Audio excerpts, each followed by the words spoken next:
Bonjour à vous tous, je m'appelle Françoise et je suis du mouvement des mères qui prient pour leurs enfants. Bienvenue à la première formation sur l'année A, Réconciliation. Femmes réconciliées et réconciliatrices. La réconciliation est un des moyens pour rétablir les liens conjugaux entre époux. Elle nous aide à surmonter les difficultés de la vie. Les mariages commencent et souvent se terminent sans savoir trop comment, lorsque nous nous laissons influencer par les normes de la société, qui nous encouragent à ne jamais s'inquiéter et ne pas s'infliger de pression inutile face à des difficultés.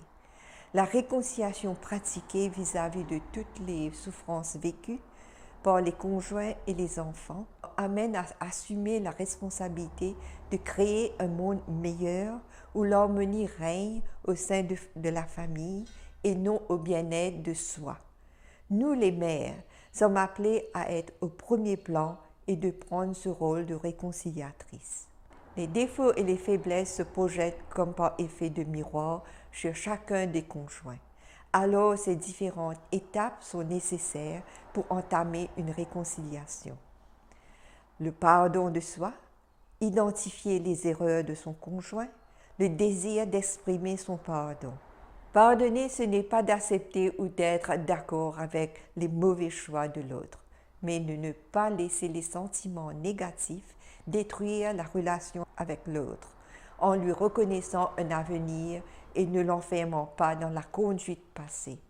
En agissant de cette manière, qui est possible qu'à travers les yeux de la miséricorde et de la foi, les erreurs identifiées nous aident pour surmonter la colère, l'amertume ou le désir de vengeance et de reconstruire des bases nouvelles et solides dans le mariage. Le mariage étant un lieu d'amour et de pardon par excellence, espérons que nos erreurs nous servent de leçon et que nous assurons que cette déclaration est une réalité au cœur de nos familles. La réconciliation est une des exigences du message de la Vierge de la Salette. Elle nous invite à être des réconciliateurs et en restaurant la paix et l'harmonie au sein de nos familles. Marie nous inspire et nous encourage en tant que pécheurs à l'implorer comme la mère de la réconciliation avec son Fils Jésus. Les mères appelées à une conversion personnelle pardonnent leurs enfants 70 fois 7 parce qu'elles savent que le péché peut les éloigner de Dieu.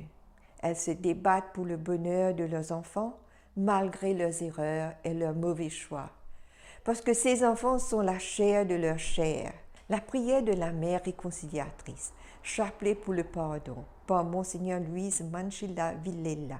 Contemplez la croix du Christ, priez pour que le sang rédempteur brûle les blessures d'orgueil et l'égoïsme qui nous empêche d'exercer ce rôle d'une mère réconciliatrice.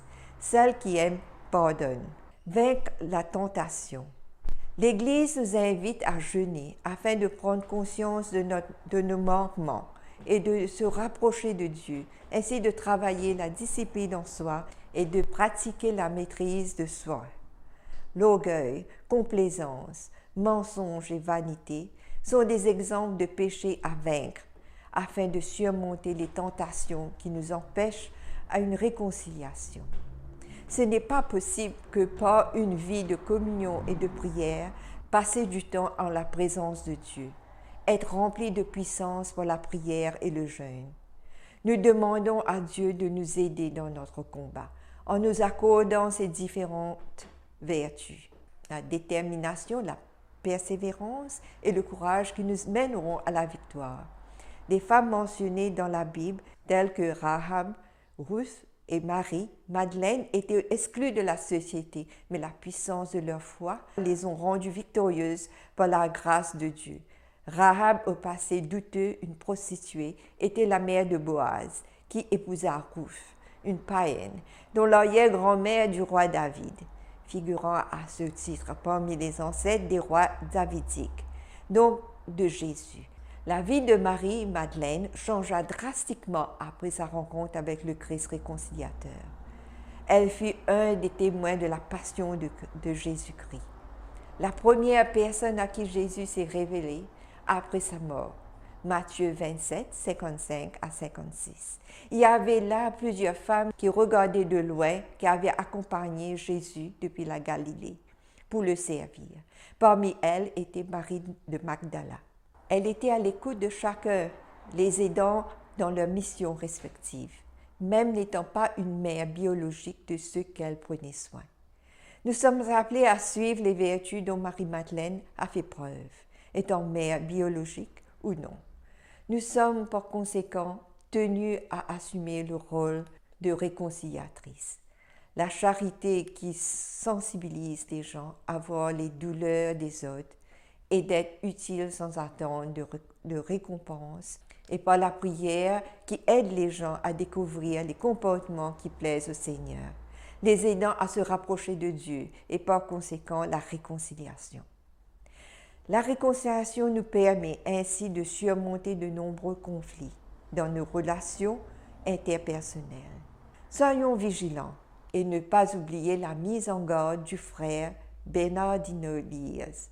Soyez très prudents, car le pouvoir de la réconciliation est toujours transporté dans une vase d'argile, et un faux pas peut briser le récipient et ainsi perdre sa puissance. Ne perdons pas le pouvoir de la réconciliation. Notre-Dame de la Salette, Mère de la Réconciliation, priez pour nous. Réflexion. Maintenant que nous savons que la décision nous appartient, et aussi à chacun d'entre nous, qui dois-je pardonner aujourd'hui? Le monde a besoin de femmes courageuses, de mères réconciliatrices, prêtes à faire le premier pas vers la recherche de l'amour et du pardon. Suis-je prête à vivre cet appel de Jésus? Merci pour votre participation. Je vous invite aux prochaines formations. Notre-Dame de la Salette, réconciliatrice des pécheurs, priez pour nous.